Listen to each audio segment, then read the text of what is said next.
Hello everyone, welcome back to our channel. Today we're writing capital letter alphabets A to Z. Stay with us. Kids, first we're using the color of coral red color. And now we're writing the alphabet of A. A for apple, A for ant. Next one is B. B for ball, B for bat. C for cow, C for cat. D for dog, D for dog. E for egg, E for elephant. Now we're using the color of coral red. F for fish, F for fan. The next one is G. G for god, G for gorilla. The next one is H. H for hand, H for hand.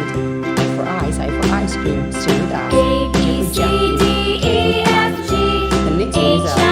L for lemon. For moon and for mango. Stay with us. N for nose and for nest. N for nose and for nest. The next one is O. O for octopus.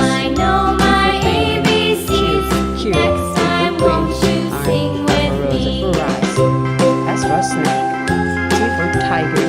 The next one is U. U for umbrella. V for van. The next one is W. W for wolf. X for Xmas tree. Yes, Y. And the last one is Z. Thank you so much for watching. Subscribe to our channel. See you soon. Bye bye.